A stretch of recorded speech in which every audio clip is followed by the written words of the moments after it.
রাজ্যের মুখ্যমন্ত্রী ডক্টর মানিক সাহা মঙ্গলবার খোয়াই জেলার ধলাবিল এলাকায় একাধিক উন্নয়ন প্রকল্পের সূচনা করেন।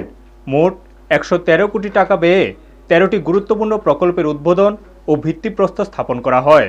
এই প্রকল্পগুলির মধ্যে উল্লেখযোগ্য হল 100 শয্যা বিশিষ্ট খোয়াই জেলা হাসপাতাল এবং 50 শয্যা বিশিষ্ট ড্রাগস ডি এডিকশন সেন্টার।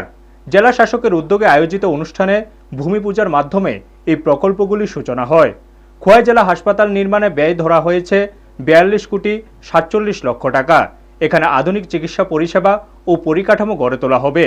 হাসপাতালের পাশেই 13 কোটি টাকা ব্যয়ে নির্মিত হবে 50 শয্যার ডি এডিকশন সেন্টার, যা মাদক মুক্ত ত্রিপুরা গঠনে গুরুত্বপূর্ণ ভূমিকা নেবে বলে মনে করা হচ্ছে। এদের মুখ্যমন্ত্রী ডিজিটাল মাধ্যমে আরও 11টি প্রকল্পের উদ্বোধন করেন। এর মধ্যে রয়েছে জেলা শাসকের ডাকবাংলো, খোয়াই ডিসিএম ও বিডিও কোয়ার্টার, কল্যাণপুর ও তেলিয়ামুড়ার বিভিন্ন উন্নয়ন প্রকল্প এবং খোয়াই জেলা হাসপাতালের ব্লাড ব্যাংকের ডাটাবেস সেন্টার।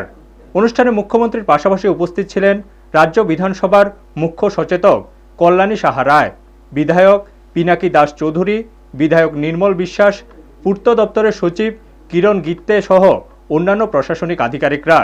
এছাড়াও মুখ্যমন্ত্রী খোয়াই পৌর পরিষদের 13 নম্বর ওয়ার্ডে একটি সেলফি পয়েন্ট ও জনসংঘের প্রতিষ্ঠাতা শ্যামাপ্রসাদ মুখার্জির মূর্তি উদ্বোধন করেন।